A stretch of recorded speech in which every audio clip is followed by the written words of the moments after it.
한 주간도 평안하셨습니까? 네.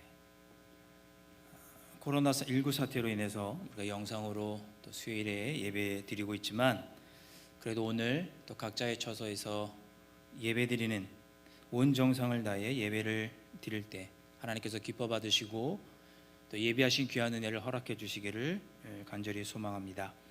각자의 처소에서 예배 드리시는 성도님들의 삶 가운데 하늘의 평강이 함께 하시기를 주님의 이름으로 축복합니다. 올 한 해 우리가 수요 예배 통해서 목적이 이끄는 삶 40주제를 좀 살펴보고 있습니다. 그동안 목적이 이끄는 삶 서론 부분을 통해서 하나님께서 우리를 창조하신 목적이 있고 또 우리는 그 목적을 이루기 위해 살아가야 한다는 것을 우리가 확인하였습니다. 여러분 기억하시길 바랍니다. 하나님께서 우리를 창조하신 데에는 분명한 목적이 있습니다. 바람처럼 왔다가 바람처럼 사라지는 그런 인생이, 그런 삶이 아니고 우리의 삶은 하나님의 섭리 가운데 목적이 있습니다. 우리가 하나님께서 우리를 지으신 그 목적을 이루며 살았다면 누가 우리의 삶을 알아주지 않는다 하더라도 우리는 하나님 앞에서 최고의 삶을 살아간 것입니다. 우리가 이런 목적을 이루는 삶을 살아가야 한다는 것을 우리가 그동안 서론을 통해서 살펴보았습니다. 그리고 본론에 들어서서는 우리에게 주어진 목적이 5가지가 있는데 그 중에 첫 번째 목적인 우리는 하나님의 기쁨을 위해 계획되었다라는 부분을 살펴보고 있습니다. 우리가 갖고 있는 첫 번째 목적, 우리는 하나님의 기쁨을 위해 계획되었다. 우리에게 주어진 목적이 있고 이 목적을 따라서 살아야 되는데 우리는 하나님의 기쁨을 드리는 삶을 살아야 한다. 이것이 우리의 목적이다. 사실 우리는 평소에 하나님의 기쁨을 위해 살겠습니다, 하나님의 기쁨을 드리는 삶을 살겠습니다 라고 하는 고백을 자주 합니다. 찬양을 통해서도 하고 기도를 통해서도 하고 개인적인 결단이나 다짐을 통해서 그렇게 하고 또 그렇게 하나님의 기쁨을 드리는 삶을 살기 위해서 평소에도 애를 쓰고 있습니다. 그런 면으로 생각을 하면 우리 모두가 첫 번째 목적인 하나님의 기쁨을 위해 살아가는 삶은 우리가 분명하게 목적으로 삼고 살아가고 있다, 이렇게 평가해 볼 수도 있을 것입니다. 아무쪼록 지금까지도 그러하셨겠지만 앞으로도 하나님을 기쁘시게 해드리는 삶을 살아가시는 여러분들이 되시기를 다시 한번 주님의 이름으로 축복합니다. 자, 이처럼 본론에서 우리가 하나님을 기쁘시게 해드리는 삶을 살아가는 것이 우리의 첫 번째 목적인 것을 밝히면서 지난 5주 동안은 그럼 이 목적을, 하나님을 기쁘시게 해드리는 이 삶을 살아야 하는 이 목적을 어떻게 하면 우리가 잘 이룰 수 있을까? 그 방법들에 대해서 쭉 살펴봤습니다. 우리는 하나님의 기쁨을 위해 계획되었는데 어떻게 하면 잘 살아갈 수 있을까? 제가 지난 5주 동안을 이렇게 말씀을 드리면서 생각을 해보니까 저는 이것을 한마디로 예배에 대해서 말씀하고 있구나라는 생각을 해보게 됐습니다. 제가 왜 그렇게 생각을 하게 되었는지 잠깐 복습을 하면서 살펴보도록 하겠습니다. 여러분 그거 아시죠? 그 목적이 이끄는 삶은 서론도 7주제로 되어 있고 본론의 각 목적도 7가지, 7주에 걸쳐서 7가지를 걸쳐서 설명을 하고 있는데 첫 번째 목적을 설명하는 이 내용도 7주에 걸쳐서 설명을 하게 되어 있습니다. 그래서 첫 번째로 우리가 하나님을 기쁨을 위해서 살아야 되는데 그 첫 번째로 설명하고 있는 8주차에 우리가 무엇을 살펴보았냐면 거기서 하나님께 기쁨을 드리는 삶을 예배라고 정의하는 것을 우리가 보았습니다. 5주 전에 살펴본 내용인데요, 하나님의 기쁨을 위해서 우리가 계획되었는데 그 목적을 설명하는 첫 번째 부분에서 하나님께 기쁨을 드리는 것이 예배다, 예배는 하나님께 기쁨을 드리는 것이다 라고 정의를 합니다. 흥미롭죠? 아주 중요한 정의입니다. 우리의 목적은 하나님께 기쁨을 드리는 삶을 살아가는 것인데 이것이 우리의 목적이고 이처럼 하나님을 기쁘시게 해드리는 삶은 예배이기 때문에 예배가 곧 우리의 목적이다 라고 하는 것을 이야기하고 있습니다. 우리가 흔히 예배 그러면 일반적으로 우리가 오늘도 이렇게 몇 분 안 계시지만 이렇게 예배 공예배만을 우리가 예배라고 생각하기가 쉽죠. 물론 이 공예배도 하나님께서 기뻐 받으시는 예배인 것이 분명합니다. 우리가 그리고 이 일반적인 공예배는 제가 생각하고 평가하기에는 우리가 너무나 잘하고 있습니다. 그렇죠? 한국 교회만큼 잘하고 있는 교회가 없죠. 주일 예배도 여러 번 드리고 주일 저녁 예배, 또 수요 예배, 새벽 기도회, 금요 집회까지 하루 건너 하루 예배를 드리고 있습니다. 목적이 이끄는 삶에서 말하는 예배의 정의로 하면 우리가 지금까지 이 예배당 안에서 드리는 예배는 모두 하나님을 기쁘시게 하는 예배이니까, 예배가 하나님을 기쁘시게 해드리는 것을 예배라고 하니까, 그래서 공예배를 드렸다고 하는 것은 하나님을 기쁘시게 해드렸다, 그런 뜻입니다. 한국 교회만큼 하나님을 기쁘시게 해드리는 일을 잘하는 교회가 없는 거죠. 제가 말씀을 준비하면서 그런 생각을 해봤어요. 한국 교회의 성도들이 하나님에게 큰 은혜와 사랑을 받는 것은 이처럼 하나님을 기쁘시게 해드리는 예배를 많이 드리기 때문이 아닐까. 하나님은 우리가 드리는 공예배를 기뻐하십니다. 이 예배당에서 드리는 예배 하나님 기뻐하십니다. 뿐만 아니라 오늘 여러분들이 코로나 때문에 어쩔 수 없이 영상 예배를 각처에서 드리고 계시는데 그 예배도 하나님 기뻐 받으십니다. 그 예배도 지금 하나님을 기쁘시게 해드리고 있는 일이고 하나님께서 기쁨을 이겨하지 못하고 계실 것입니다. 그런데 목적이 이끄는 삶에서 말하는 이 예배, 하나님을 기쁘게 해드리는 것이 예배라고 하는 이 정의는 단순히 공예배뿐만이 아니라 여기서 한 걸음 더 나아갑니다. 공예배를 통해 하나님께 기쁘시게 해드릴 뿐만 아니라 우리가 삶 속에서 하나님을 기쁘시게 해드리는 삶을 살고 있다면 그것이 곧 예배라고 정의하는 것입니다. 예배는 삶이다, 예배는 예배다, 이런 이야기를 목적이 이끄는 삶에서 하고 있습니다. 하나님을 기쁘시게 해드리는 삶이 예배이고 이러한 예배의 삶을 살아가는 우리는 예배자다. 성도 여러분, 삶 속에서 하나님을 예배하는 삶을 살아가는 것, 삶 속에서 하나님을 예배하는 예배자로 살아가는 것, 이것이 우리의 삶의 목적이고 우리의 정체성입니다. 우리가 삶 속에서 하나님을 기쁘시게 해드리는 예배의 삶을 살아간다는 것은 하나님을 기쁘시게 해드리라는 삶의 목적을 이뤄가고 있는 것이기 때문에 예배는 우리의 목적이고 예배자는 우리의 정체성이 되는 것입니다. 이 내용이 우리는 하나님의 기쁨을 위해 개혁되었다라고 하는 목적이 이끄는 삶의 첫 번째 목적을 설명하는 첫 번째 주에 다루는 내용입니다. 8주차째 우리가 살펴보았죠. 그리고 이어지는 9주차부터는 이 예배하는 삶, 우리가 하나님을 기쁘시게 해드리는 예배의 삶을 우리가 어떻게 살아갈 수 있는지 순차적으로 이야기하고 있습니다. 그 9주차, 두 번째로 다뤘던 9주차 내용을 보면 하나님을 미소짓게 하는 것, 그래서 예배 안에서 또 우리의 삶 속에서 하나님을 사랑하고 신뢰하고 순종하고 찬양하고 감사하고 하나님께서 우리에게 주신 능력을 사용하면서 살아가는 것이 하나님을 미소짓게 한다, 하나님을 기쁘시게 해드린다라는 내용을 살펴보았습니다. 세 번째 10주차에는 예배의 중심에 대해서 살펴보았는데 철저하게 하나님을 신뢰하고 그분께 모든 것을 맡기고 복종하며 살아가는 것이 하나님을 기쁘시게 하는 예배의 삶의 중심이다, 삶의 중심이다 하는 것을 살펴보았습니다. 11째 주차 네 번째로 무엇을 살펴보았냐면 하나님의 좋은 친구 되기, 이런 주제를 살펴보았죠. 하나님을 기쁘시게 해드리는 그 예배로서의 삶을 우리가 잘 드리기 위해서는 하나님과 친밀감이 있는 그런 친구가 되어야 한다, 그런 내용을 말하면서 마치 친구처럼 친밀한 관계를 맺고 살아가기 위해서 우리가 대화와 묵상, 기도와 묵상을 통해서 하나님과 친밀한 관계의 좋은 친구가 되어야 된다, 이런 이야기를 살펴보았고요. 그리고 지난주에는 하나님과의 우정 쌓기, 이제 우리가 친구와 친밀감을 유지하기 위해서 우정을 쌓아가는 것처럼 마치 하나님과 그렇게 우정을 쌓아가야 되는데 그런 방법으로 기도와 겸손, 순종과 거룩의 삶을 살아가야 한다, 이런 내용들을 우리가 지금까지 살펴보았습니다. 자, 정리하면 이렇습니다.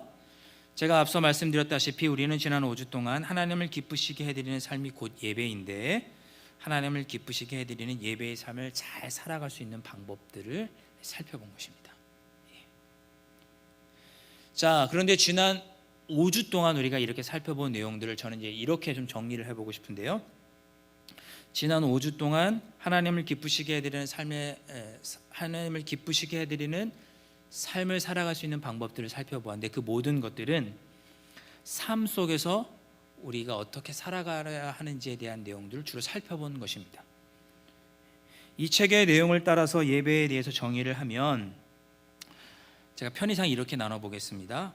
공예배는 이제 좁은 의미의 예배, 삶 속에서 하나님을 기쁘시게 해드리는 삶의 예배는 넓은 의미의 예배.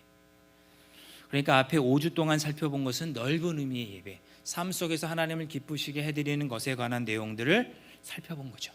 삶 속에서 우리가 어떻게 하나님을 기쁘시게 해드리는 예배의 삶을 살아갈 수 있느냐, 신앙생활의 삶의 자세들에 대해서 살펴본 것입니다. 겸손하고 순종하고 하나님과 기도하며 복종하고 묵상하고 신뢰하는 삶을 살아가는 것, 물론 공예배 안에도 이러한 태도들이 들어와 있지만 보다 삶 속에서 하나님을 기쁘시게 해드리는 신앙생활의 자세에 대해서 우리가 살펴보았습니다. 넓은 의미의 예배에 대한, 올바로 예배 드리는 것에 대한 것을 살펴본 것이죠.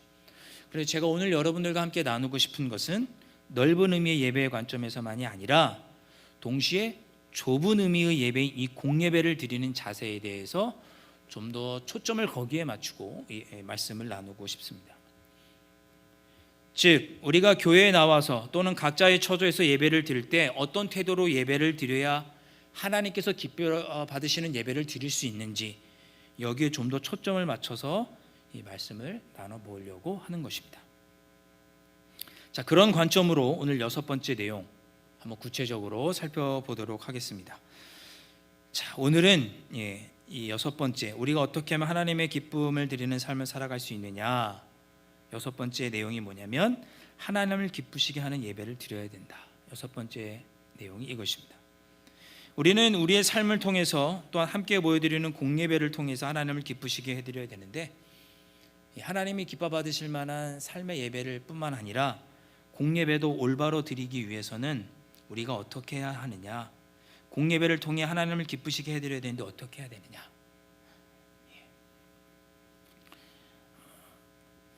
우리가 부모님께 효도하는 걸 한번 생각을 해보면 좋을 것 같아요. 여러분 효도하기 원하시잖아요? 안 하신다고요? 예, 효도하셔야죠. 예. 우리가 부모님께 효도할 때를 한번 생각해 보시면 좋을 것 같은데, 효도할 때 아무 생각 없이 효도해서는 안 됩니다. 그렇죠? 예를 들어서 부모님이 무릎이 좀 안 좋으세요. 허리가 좀 안 좋으신다든지 무릎이 안 좋으세요. 그런데 누가 그런 거죠. 야, 부모님께 효도하려면 부모님이랑 같이 시간을 보내는 게 참 효도하는 거다. 그런 이야기를 듣고, 아 그래, 그럼 부모님과 효도하기 위해서 부모님과 같이 좀 러닝을 해야겠다, 뛰어야겠다. 좀 과장돼서 제가 얘기하는 겁니다. 탄천을 좀 뛰어야겠다, 축구를 같이 해야겠다. 부모님 무릎이 아프고 허리가 아픈데 운동하고 부모님과 함께 시간을 보내고 운동하고 걷고 이런 것이 효도하는 좋은 생각이긴 하지만 부모님께서 정말 이것을 원하시는지, 이것을 했을 때 부모님께서 기쁘게 하실 수 있는지를 생각해 봐야겠죠. 그렇죠. 예. 사실 우리가 그냥 부모님을 자주 찾아뵙고 전화도 자주 드리고 찾아뵙고 맛있는 것도 자주 먹고 같이 앉아서 TV를 보면서 이런저런 이야기를 나누는 것도 부모님에게 기쁨을 드리고, 이것도 큰 효도가 아닐까 생각을 합니다. 어쩌면 부모님이 이것을 더 원하고 계시지 않을까. 제가 드리고 싶은 말씀은 어떻게 하는 것이 효도하는 정답이다라는 얘기를 드리려고 하는 것이 아니라, 우리가 부모님을 기쁘시게 해드리려면 부모님이 원하시는 것이 무엇인지 잘 살펴야 한다라는 이야기를 드리고 있는 것입니다. 그리고 부모님이 만약에 함께 이야기를 나누는 것을 좋아하신다면 함께 부모님과 이야기를 나눌 수 있겠죠. 근데 부모님께 만나서 하는 이야기가 막 소리를 지르면서 엄마는 맨날 그런 얘기만 해, 이런 얘기를 한다든지, 이렇게 싸울 듯이 이야기를 한다든지, 또 오랜만에 가족들이 모였는데 동기간에 싸울 듯이 이야기를 하면 아무리 부모님이 우리와 함께 이야기를 나누고 싶다고 해도 그런 모습을 보면 기뻐하지 않으시겠죠.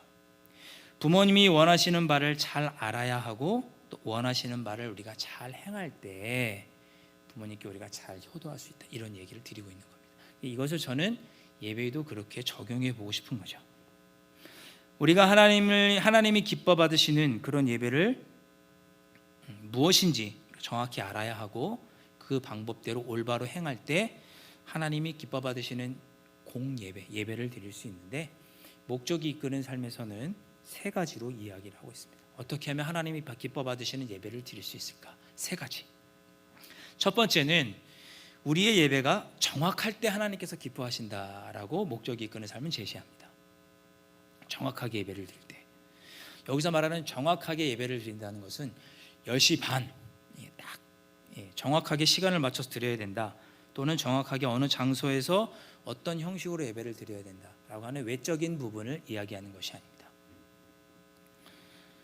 여기서 말하는 정확하게 예배해야 한다는 것은 바로 우리의 생각이 아닌 진리의 바탕을 둔 예배를 드려야 한다라는 뜻입니다. 설명을 좀 더 드리면, 요한복음 4장에서 예수님께서 사마리아 성에서 사마리아 여인과 대화하시는 장면이 나오죠. 거기서 사마리아 여인과 대화를 할 때 예배에 대한 이야기를 예수님께서 하시는 장면이 나옵니다. 그 대화를 보면 사마리아 여인이 예수님에게, 예수님, 랍비여 이렇게 부르죠. 우리가 예배를 어디서 드려야 합니까? 유대 사람들은 예루살렘에서 드려야 된다고 하는데 우리는 여기서 여기 사마리아 성에서 드리고 있는데 예배를 어디서 드려야 됩니까? 우리식 표현으로 하면 예배를 어디서 어느 시간에 어떤 스타일로 드려야 됩니까? 라고 예수님께 묻는 거죠. 어떻게 해야 올바로 드리는 겁니까? 어떤 시간 어떤 장소에서 어떤 스타일로 예배 드려야 올바로 예배 드리는 것입니까? 라고 예수님께 질문을 합니다. 그러니까 예수님이 그 질문을 듣고는 뭐라고 대답하시냐면, 외부적인 요소들, 시간이나 장소나 예배의 스타일이 중요한 것이 아니라, 중요하지만 그것보다 더 중요한 것이 있는데, 그것은 신령과 진정으로, 우리 개역 성경은 영과 진리로 드리라 이렇게 표현을 하고 있죠. 헬라어 원문에 더 가까운 표현인데, 즉 성령과 진리 안에서 예배를 드려야 한다라고 예수님께서 가르쳐 주십니다. 예배는 우리의 생각의 기초에서는 안 되고 성령과 진리이신 하나님의 뜻에 합당하게 드려야 하지만 정확하게 예배를 드릴 수 있다라고 예수님께서 가르쳐 주십니다. 오늘 읽은 마가복음 12장 30절 말씀을 보면, 제가 읽어보겠습니다. 내 마음을 다하고 목숨을 다하고 뜻을 다하고 힘을 다하여 주 너의 하나님을 사랑하라. 아멘. 이렇게 예수님께서 말씀하시죠. 하나님을 사랑하되 마음과 목숨과 뜻과 힘을 다하여 사랑하는 것이 첫째 되는 계명이다. 즉 하나님을 사랑하는 것이 가장 큰 계명인데, 하나님께서 원하시는 방법대로 사랑해야 올바로 정확하게 사랑할 수 있다는 것이죠. 그 정확하게 하나님을 사랑하는 방법이 마음과 목숨과 뜻과 힘을 다하는 것이다 라는 것입니다. 예배 안에서 내 생각, 내 감정, 내 경험은 다 내려놓고 하나님의 뜻을 쫓아서 우리의 마음과 목숨과 뜻과 힘을 다하여 예배 드릴 때 그 예배가 정확하게 드려지는 예배가 될 수 있다. 이렇게 오늘 마가복음에서 말씀하고 있습니다. 예배는 정확하게 드려야 하는데 내 생각과 내 방법이 아닌 말씀의 기초에서, 특별히 오늘 주신 말씀의 기초에서 마음과 힘과 뜻을 다하여 드리는 예배가 하나님께 정확하게 드리는 예배다. 그렇게 정확하게 드리는 예배를 하나님께서 기뻐 받으신다. 두 번째로 우리에게 예배를 드리는 방법에 대해서 말씀하는데, 우리가 진실하게 예배를 드릴 때 하나님은 기뻐 받으신다라고 목적이 이끄는 삶은 우리에게 제시합니다. NIV 성경을 보면 목숨을, 우리 한글 성경에는 목숨을 목숨이라고 표현했지만 NIV 성경은 영혼이랑 soul, 영혼이라고 표현했습니다. 헬라어 원문을 봐도 영혼이라고 되어 있습니다. 우리 한글 성경만 목숨이라고 번역한 거죠. 즉 마음과 영혼을 다해 하나님을 사랑하라고 이제 번역한 것이죠. 우리가 영혼으로부터 우러나와서 하나님을 사랑해야 진정 하나님을 사랑할 수 있다라는 것입니다. 한마디로 진심으로 사랑해야 한다는 것이죠. 하나님은 우리의 외모를 보지 않으시고 우리의 중심 마음의 태도를 보십니다. 하나님의 앞에서 거짓은 통하지 않습니다. 여러분이 어떤 마음으로 지금 영상으로 예배드리고 앉아 계신지는 모르겠지만 하나님 아버지 앞에서 거짓은 통하지 않습니다. 제가 청년들을 지도할 때 이런 이야기를 종종 했습니다. 얼마 전에도 했는데, 청년들은 찬양으로 예배를 드리잖아요. 찬양 시간도 길고 30분 정도 찬양 오부 예배 때 드리고 음악도 화려합니다. 그래서 음악으로 예배를 드릴 때 우리의 감정이 이렇게 요동치게 되거든요. 그래서 자칫 내 감정에 속아서 내가 은혜 받은 것으로 착각을 하거나 감정적인 요동함을 하나님을 만난 것으로 착각할 수도 있습니다. 그래서 우리가 찬양을 통해 은혜 받았다라고 할 때 이 감정의 요동함이 정말 하나님께서 내게 이끌어 주신 것인지를 말씀을 통해서 검증해야 된다, 이런 이야기를 했었습니다. 음악적 화려함에 취한 것인지 정말 내가 찬양을 통해 하나님을 온전히 높여드린 것인지 스스로 돌아보고 말씀 안에서 검증해야 된다. 만약 음악의 화려함에 취한 것이라면, 그렇게 화려한 음악에 취한 것이 아니라면, 화려한 음악이 없어도 그저 피아노 한 대, 통기타 한 대 하나만으로도 우리가 진심으로 예배드릴 수 있고, 진심으로 예배드린 것이라면 올바로 하나님께 예배드린 것이고 하나님이 기뻐 받으실 만한 예배를 드린 것이다. 공예배뿐만이 아니라 우리의 삶도 마찬가지입니다. 삶의 모든 순간에 하나님께 정직해야 합니다. 진심으로 해야 합니다. 우리가 기도를 할 때 거짓이 되어서는 안 되겠죠. 때로 다른 사람들과 함께 섞여서 기도를 할 때 다른 사람들이 내가 하는 기도를 어떻게 들을까, 거기가 의식이 되어서, 그것이 의식이 되어서 기도를 위한 기도를 하거나 멋들어진 기도를 하려고 말을 미사여구를 꾸며낸다면 그것은 진심이 아닐 것입니다. 예배를 드리지 않으면 왠지 한 주 동안 찜찜한 거죠. 왠지 나한테 안 좋은 일이 생길 것 같은 생각이 들어요. 우리의 마음을 속이는 행위입니다. 이는 하나님을 기쁘시게 해드리기 위해서 예배를 드리는 것이 아니라 나 자신을 위해서 예배 드리는 행위입니다. 위선적인 예배고 이런 예배는 드려서는 안 됩니다. 예수님의 비유를 보면 예수님께서 비유하실 때 바리새인 비유를 하시면서 이런 이야기를 하셨죠. 바리새인들이 기도를 하는데 그들이 하는 기도는 하나님을 사랑하고 하나님의 뜻을 이루기 위해서 하는 기도가 아니라는 것이죠. 자기의 의를 드러내고 자기 자랑을 하기 위해서 금식하고 기도하는 자들이 바리새인이라고 예수님 비판하시고 독사의 자식들이라고 비난하셨습니다. 우리의 진심이 담기지 않은 예배, 하나님 앞에서 하나님을 바라보는 척하면서 나 자신에게 집중하는 예배는 거짓된 예배. 마음과 영혼은 나 자신에게 집중되어 있으면서 몸은 여기에서 그냥 드려지는 예배는 하나님께 예배 드리는 척하는 것이고 거짓된 예배라는 것입니다. 1966년에 창시된 사탄교, 1966년에 창시된 사탄교의 사탄경 1장 1절에 이렇게 쓰여 있습니다. 내 자신의 주인은 내 자신이다, 이렇게 쓰여 있다고 하네요. 사탄경 1장 1절, 내 자신의 주인은 내 자신이다. 하나님의 자녀를 넘보다가 타락한 사탄, 천사장 루시퍼, 그의 핵심 메시지는 뭐냐면 너의 인생의 주인은 너다, 우리의 인생의 주인은 우리다 라는 것이 사탄의 메시지입니다. 그런데 성경의 첫 번째 메시지는 뭔가요? 창세기 1장 1절, 태초에 하나님이 천지를 창조하시니라. 너의 주인은 네가 아니라 하나님이다. 하나님이 우리의 주인이시다라는 이야기를 성경의 첫 머리에서 하고 있는 것입니다. 그런데 실제로 우리가 살아가는 이 사회는 어떤 사회인가요? 인간이 하나님이 되어가는 그런 구조의 사회입니다. 바벨탑처럼 높은 자리에 올라가려고 하는 그런 시스템이죠. 1등만 인정하고 좋아하는 세상입니다.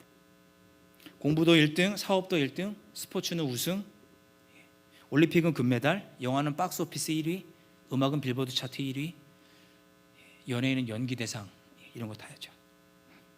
그러다 보니 그런 삶을 위해서 삶이 고단해지죠. 끊임없이 경쟁하고 비교하고 삶이 고단해집니다. 그 과정에서 상처도 많이 받고 힘들어요. 그러니까 뭐가 필요해요? 이렇게 힘든 나를 도와줄 대상이 필요하죠. 그게 누구예요? 신이죠.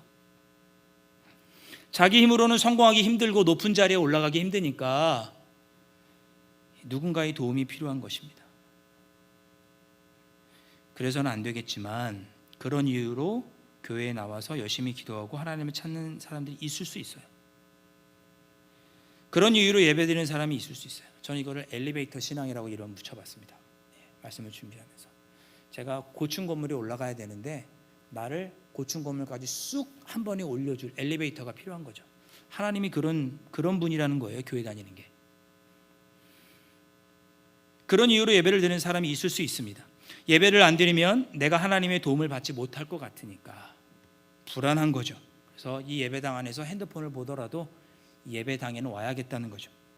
나를 위해서 하나님을 찾는 이런 신앙은 가짜입니다. 내가 여전히 내 인생의 주인이고 내 인생의 왕인 채 하나님을 믿는다고 하는 신앙은 가짜입니다.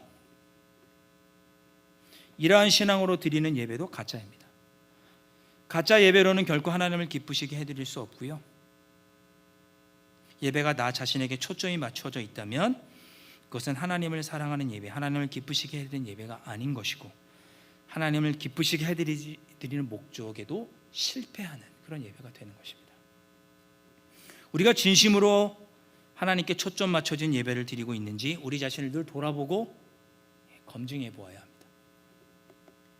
그리고 하나님께서 진심으로 하나님께 예배 드릴 수 있는 그런 우리가 되어야 하겠죠.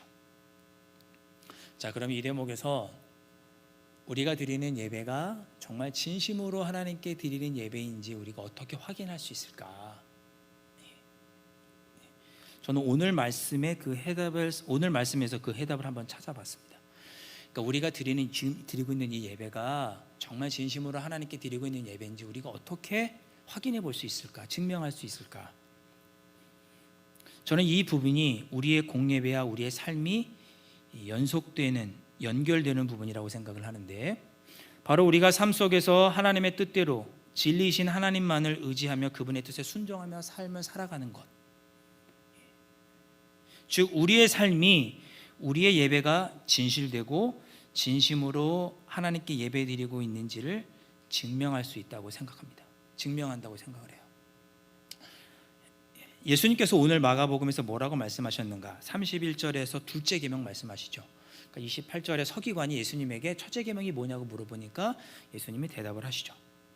그리고 예수님이 이어서 둘째 계명도 이야기를 하십니다. 서기관이 물어보지도 않았어요. 둘째 계명이 뭔지. 예수님께서 둘째 계명도 이야기를 하시죠. 33절 말씀 제가 읽어보겠습니다. 또 마음을 다하고 지혜를 다하고 힘을 다하여 하나님을 사랑하는 것과 또 이웃을 자기 자신과 같이 사랑하는 것이 전체로 드리는 모든 번제물과 기타 제물보다 나으니이다. 아멘. 마음을 다하고 지혜를 다하고 힘을 다하여 하나님을 사랑하는 것과 이웃을 자기 자신과 같이 사랑하는 것이 제사, 번제물, 제물보다 낫다. 이렇게 말씀하시죠. 첫째, 둘째 계명이 동급이다, 이런 이야기를 하십니다. 진심이 담기지 않은 형식적인 제사보다 이웃사랑이 더 낫다는 말씀인데, 저는 이 말씀을 이렇게 해석했습니다. 저의 해석입니다. 우리가 마음과 지혜를 다하고 힘을 다하여 하나님께 공예배를 드리고, 그리고 그와 같은 마음으로 우리의 이웃을 사랑하는 것이 번제물과 제물로 드리는 껍데기뿐인 형식적인 예배가 아닌 진정한 예배이다. 우리가 이곳에서 마음과 뜻과 정성을 다해 하나님께 예배를 드리고 그와 똑같은 마음으로 우리가 삶 속에서 우리의 이웃을 사랑하며 살면 그 삶이 우리가 드린 공예배가 진심으로 하나님께 드린 예배라는 것을 우리의 삶이 증명한다. 로마서 12장 1절의 말씀 역시 제가 읽어보겠습니다. 그러므로 형제들아, 내가 하나님의 모든 자비하심으로 너희를 권하노니 너희 몸을 하나님이 기뻐하시는 거룩한 산 제물로 드리라. 이는 너희가 드릴 영적 예배니라. 아멘. 우리가 진정으로 마음과 지혜와 힘을 다해 하나님을 사랑하고 그와 똑같이 이웃을 사랑하는 삶을 살아간다면, 그와 똑같은 태도로 이웃을 사랑하며 살아간다면 이 삶은 형식적인 번제물이나 제사보다 더 나은 거룩한 산 제물이며 영적인 예배다라고 로마서 12장 1절에서 말씀합니다. 우리의 삶이, 우리의 예배가 영적인 예배라는 것을 증명한다. 전 이렇게 해석해 보겠습니다. 삶 속에서 진리이신 하나님의 뜻을 따라서 그 뜻에 순종하는 삶이 하나님을 기쁘시게 하고, 그 삶이 우리가 이 예배당 안에서 드리는 공예배, 진실한 예배, 정확한 예배라는 것을 그 삶이 증명한다. 그러므로 진심으로 하나님께 예배 드리는 삶은 공예배에서뿐만이 아니라 우리의 삶의 자리에서도 마음과 뜻과 정성을 다해 하나님의 말씀에 합당한 삶을 살아가는 것이 진심을 다해 드리는 예배라는 것을, 우리의 공예배를 증명한다, 이런 뜻입니다. 자, 세 번째로 하나님은 우리가 사려 깊게 예배드리기를 기뻐하신다라고 목적 이끄는 삶을 제시합니다. 사려 깊게 예배드리는 것. 우리 NIV로 보면 오늘 읽었던 32절의 말씀을 2절에 영어로 보면 all, A-L-L, all이라고 하는 단어가 4번이나 나옵니다. 힘과 목숨과 할 때 all이라는 단어가 나와요. 그러니까 모든 것을 다해, 이런 뜻이죠. all, 모든 것. with all이라고 하는 단어를 이렇게 써서 4번씩이나 모든 것을 다하라는 표현이 4번씩이나 나옵니다. 마음도 다해, 모든 것을 다해. 영혼도 모든 것을 다해. 뜻도, 힘도 반반씩 나누지 말고 9대1로 나누지 말고 100% 다해서 하나님을 사랑하라라고 하는 얘기가 나옵니다. 여러분 좀 온라인 예배 지금 드리고 계시잖아요. 지금도 온라인 예배 드리고 계신데 여러분 모든 것을 다해서 예배 드리고 계십니까? 네. 어떤 목사님이 이제 이런 이야기를 하시더라고요. 우리 같이 수업을 듣는 목사님도 그런 얘기를 하셨고, 이제 어느 목사님의 설교를 이제 듣다 보니까 그런 얘기를 하시면서 본인 교회 이야기 상황을 이야기를 하시는 거예요. 코로나 사태 때문에 가정에서 예배를 드리니까 좋다는 거예요. 처음엔 참 좋았다는 거예요. 처음에는 온 가족이 이제 깨끗하게 씻고 세수하고 화장도 하고 옷도 단정하게 입고 자녀들과 함께 예배를 드렸다는 거죠. 근데 이제 시간이 지나다 보니까 차츰 단정했던 옷은 추리닝으로 바뀌고, 화장은 안 하고 이제 눈곱 낀 채로 그렇게 예배를 드리더라는 겁니다. 그리고 함께 예배를 드리던 자녀들도 처음에는 예배를 잘 드리다가 시간이 지나니까 익숙해지는 거죠. 그래서 TV에는 이제 설교 영상을 틀어놓고 설교를 예배를 드리는 동안 카톡하고 인터넷 검색하더라는 거예요. 부모님은 어때요? 담임 목사님 설교 듣다가 잔소리를 하는 거죠. 저 봐, 목사님이 저렇게 말씀하시지 않니? 너 그러니까 왜 이렇게 살아? 라고 자녀에게 설교를 가지고 잔소리를 하게 되고, 그러니까 자녀의 마음이 함께 예배드리기 불편해지는 거예요. 그러신 거 아니죠? 영상으로 드리는 예배가 사려 깊게 모든 것을 다해 하나님께 예배드리지 못하게 하는 환경을 만드는구나, 그런 이야기를 나눴습니다. 제가 방금 예를 든 그런 가정 예배, 사려 깊은 예배가 될 수 없고, 그런 예배는 하나님을 기쁘시게 해드리지 못하는 예배가 될 수 있습니다. 사실 집에서 영상으로 예배드리면 솔직한 얘기로 자꾸 이런 일들이 발생할 가능성이 많잖아요. 그렇죠? 우리가 어쩔 수 없이 코로나 바이러스 때문에 우리의 건강과 가족의 건강, 또 사회의 안녕을 위해서 거리를 두고 가정에서 영상으로 예배를 드리지만 유혹의 요소가 너무 많습니다. 사려 깊은 예배를 드리기 어려운 거죠. 그러나 모든 것을 다해 사려 깊은 예배를 드리라고 목적이 이끄는 삶은 제시합니다. 자, 말씀을 정리해 보겠습니다. 스바냐 3장 14절 말씀. 너희 하나님 여호와가 너희 가운데 계시니 그는 구원을 베푸실 전능자이시라. 그가 너로 말미암아 기쁨을 이기지 못하시며 너를 잠잠히 사랑하시며 너로 말미암아 즐거이 부르며 기뻐하시리라 하리라. 아멘. 스바냐의 말씀은 하나님께서 우리를 보고 기뻐하신다라고, 기쁨을 이기지 못하신다고 말씀합니다. 실패해도 때로 우리가 낙심하고 넘어지고 심지어 죄를 지어도 하나님 우리를 보고 기뻐하십니다. 우리 존재만으로도 하나님은 기뻐하십니다. 그런데 우리가 좀 더 하나님께 다가간다면 하나님을 더 기쁘시게 해드릴 수 있는데, 그것이 바로 오늘의 말씀으로 표현하면 예배를 드리는 것입니다. 오늘 여러분과 살펴보았습니다. 하나님을 기쁘시게 해드리는 것이 바로 예배인데, 예배를 올바르게 드리려면 제가 3가지 것을 말씀드렸죠. 첫째, 정확하게 예배를 드려야 한다. 이는 영과 진리로 예배드리는 것이다. 하나님의 마음을 알아서 그 원하시는 대로 예배를 드려야 한다 말씀드렸고요. 두 번째로 말씀드린 것은 진실하게 예배를 때 하나님께 기뻐 받으신다.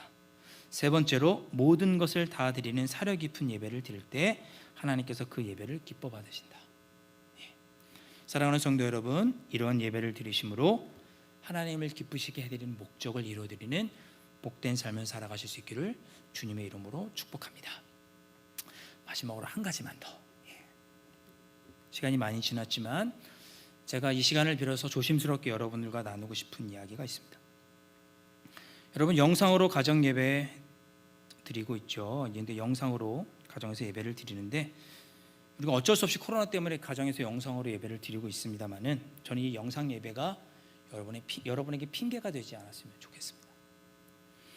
정말 여러분, 앞서 말씀드린 그런 가정의 예처럼 가정에서 영상으로 예배 드릴 때 신령과 진정으로 모든 것을 다해 그게 예배 드리고 계십니까? 그런 예배를 드릴 수 있으십니까? 드리고 계십니까? 어렵죠. 어려워요. 그렇게 드릴 수도 있지만 유혹이 참 많죠. 그러실 것이라고 솔직하게 생각합니다. 그래도 어쩔 수 없는 시간을 우리가 지금 보내고 있죠. 그런데 정말 우리가 영상으로 예배 드리는 가운데 정말 하나님께 내 전부를 드리는 마음으로 예배 드리고 있는지, 아니면 영상 예배를 드린다는 핑계로 나의 편안함을 추구하고 나의 나태함을, 신앙의 나태함을 핑계대고 있는 것은 아닌지, 내가 드리고 있는 이 예배를 하나님께서 기뻐 받으신다는 마음의 확신이 있으신지 하나님 아버지 앞에서 우리 자신을 정직하게 돌아볼 수 있기를 바랍니다. 영상 예배를 부정하는 것이 아니라 단지 오늘 목적이 이끄는 삶의 주제처럼 영상 예배를 드릴 때 정말 하나님이 기뻐하시는 그런 예배를 내가 온전히 드릴 수 있는가 스스로 돌아보셨으면 좋겠고, 정말 하나님이 기뻐하시는 예배의 자리로 나아오실 수 있기를 바랍니다. 조심스러운 얘기지만 여러분, 영상 예배가 여러분에게 핑계가 되지 않았으면 좋겠고, 날마다 하나님을 기쁘시게 해드리는 예배의 삶을 살아서 내가 너로 인해 정말 기쁘다라고 하는 그런 하나님의 음성을 날마다 들으며 살아가시는 여러분의 삶이 되실 수 있기를 다시 한번 주님의 이름으로 축복합니다. 기도하겠습니다. 하나님 아버지, 감사합니다. 오늘도 귀한 말씀 가운데 우리가 어떻게 하면 하나님을 기쁘시게 해드리는 삶을 살 수 있는지 깨닫게 해주셔서 감사합니다. 특별히 어떻게 우리가 예배를 드려야 하나님께서 기뻐 받으시는 예배가 될 수 있는지 깨닫게 해주셔서 감사합니다. 아버지 하나님, 저희가 오늘 가르쳐 주신 귀한 말씀대로 영과 진리로 예배드릴 수 있게 하여 주시고, 진심으로 예배드리며 우리의 모든 것을 다해서 예배드림으로 하나님을 기쁘시게 해드리며 내가 너로 인하여 기쁨을 이기지 못한다라고 하는 하나님의 귀한 칭찬을 드리며 살아가는 우리의 삶 될 수 있도록, 목적을 이루어드리며 살아갈 수 있는 저희들이 될 수 있도록 성령 하나님 함께하여 주시옵소서. 예수님의 이름으로 간절히 기도하옵나이다. 아멘.